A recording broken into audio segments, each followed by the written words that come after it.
Praise the lord. దేవుని నామంలో మీ అందరికీ వందనాలు. అందరూ బాగున్నారా?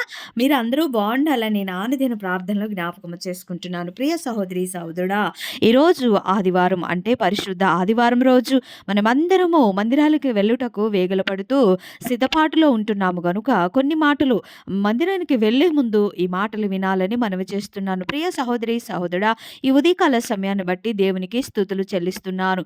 ఈరోజు పరిశుద్ధ ఆదివారం గనుక మన పనులు త్వరగా ముగించుకొని మందిరానికి సిద్ధపాటులో ఉంటున్నాము. ప్రభు బల్లాలో మనం పాల్గొనటానికి సిద్ధంగా ఉంటున్నాము గనుక ప్రియ సహోదరి, సహోదరుడా, మనలో ఉన్న పాపములు, మనలో ఉన్న లోపములు సరిచేసుకోవాలా.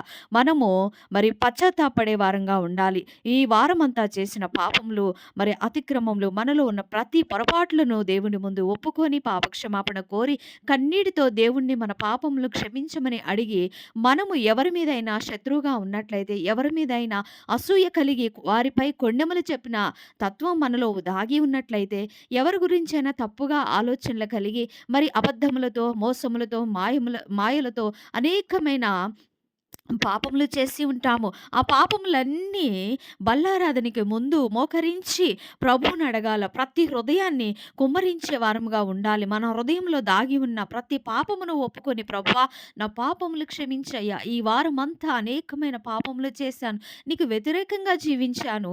చేయరాని పనులు చేశాను. అబద్ధములు, కొండెములతో, అసూయ, స్వార్థములతో ఎంతగానో నీ నామాన్ని దూషణ పాలు చేశానయ్యా. నన్ను క్షమించమని మోకరించి పాపక్షమాపణ కోరి, మనకి విరోధులు ఎవరున్నారో, మనం ఎవరి గురించి అసూయ కలిగి ఉన్నామో వారి దగ్గరికి వెళ్ళి క్షమించమని చేతులు కలిపి ప్రైజ్ ద లార్డ్ వందనాలు చెప్తూ పాపక్షమాపణ కోరి హృదయంలో దేవుణ్ణి స్తుతించి నీ పాపములన్నీ ఒప్పుకొని మరలా బలలో నూతనంగా దేవుని రక్త శరీరంలో భుజించేటప్పుడు ఒక మంచి తీర్మానం కలిగి ఉండాలా. ఈరోజు ఈ పాపములను క్షమించమని మోకరించి దేవుణ్ణి ఎంతో వేడుకున్నాము. మరలా బల్లలో చేయి వేసి దేవుని రక్త శరీరములు భుజించిన మనము మరలా ఆ పాపమును చేయకూడదు కదా, మరలా ఆ దోషక్రియలు చేయకూడదు కదా, మరలా ఇతరుల పట్ల అసూయ కలిగి ఉండకూడదు కదా, ఎవరి గురించి కొండములు చెప్పే తత్వం మనలో ఏమాత్రం దాగి ఉండొద్దు. దేవుడు నిన్ను నన్ను క్షమించమని మనం మోకరించి కన్నీటితో అడిగినప్పుడు నిజముగా క్షమించాడు.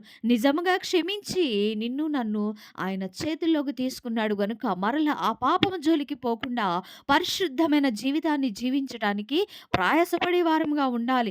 దేవుని మార్గంలో నడిచే రీతిగా ఉండాలి. వాక్యానికి భయపడే రీతిగా ఉండాలి. వాక్యమై ఉన్న దేవుడు దైవజనుల ద్వారా, వాక్యము ద్వారా నీతో నాతో మాట్లాడుతూ, గద్దిస్తూ, సరిచేస్తూ నూతన మార్గమున నడిపిస్తున్నాడు గనుక ఆ పాపంనంతా వదిలిపెట్టి పరిశుద్ధమైన జీవితాన్ని జీవించటానికి ప్రయాసపడే వారముగా ఉండాల. ప్రియ సహోదరి, సహోదరుడా, మనము క్రైస్తవులం అంటే దేవుని రక్తంచే కడగబడిన వారముగా ఉన్నాము. లోకానికి, పాపానికి వేరుగా ఉన్నాము. మనము పరిశుద్ధమైన జీవితాన్ని జీవించటానికి మన జీవిత ప్రయాణాన్ని కొనసాగించాము. ఎన్ని కష్టాలు, ఎన్ని బాధలు, ఎన్ని శ్రమలు, ఎన్ని అవమానాలు, ఎన్ని నిందలు వచ్చినప్పటికీ ఆయన్ని బట్టి మనము సంతోషంగా జీవిస్తున్నాము.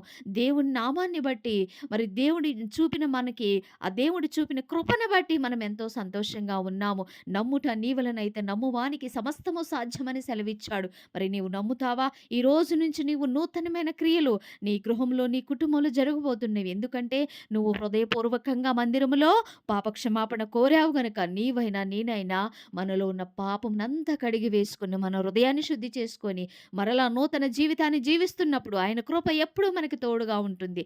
నమ్మినట్లయితే ఈ మాటలు విన్న నీవు నిజమే, నా దేవుడికి నేను నా పాపములన్నీ అప్పగించాను, ఈ రోజు నుంచి నేను పరిశుద్ధంగా జీవిస్తాను, దేవుని నామాన్ని ఘనపరుస్తానని ఒక గొప్ప తీర్మానం కలిగి నీవు ఉన్నట్లయితే పునరుత్థానుడైన దేవుడు నీలో ఉదయించటానికి, నీలో జన్మించటానికి, నీలో నివసించటానికి, నీ హృదయం అనే ఆలయంలో నివాసం చేయటానికి దేవుడు సిద్ధంగా ఉన్నాడు. ఈ క్షణమే నీ హృదయంలోనికి దేవుణ్ణి ఆహ్వానించు, నీ జీవితంలోనికి ఆహ్వానించు, నీ కుటుంబంలోనికి ఆహ్వానించు, నీ బ్రతుకులోనికి ఆహ్వానించినట్లయితే ఎన్నో గొప్ప కార్యములు చూడగలవు. దేవుడు నీ ఇంటి చుట్టూ, నీ బిడల చుట్టూ, నీ కుటుంబం చుట్టూ అగ్ని ప్రకారములు కంచవల నాటబోతున్నాడు. ప్రియ సహోదరి, సహోదరుడా, ఈ మాటలు విన్న నీవు ఈ ఆదివారం మందిరానికి వెళ్ళి నీ పాపములన్నీ ఒప్పుకొని, పశ్చాత్తాపం కలిగి, ఎవరి గురించి నీవు ఈర్ష్య కలిగున్నావో, స్వార్థం కలిగున్నావో, కొండెమల తత్వం కలిగున్నావో, అసూయ కలిగున్నావో, ఎవరి గురించి తప్పుగా మాట్లాడావో, ఏ పాపములు చేశావో,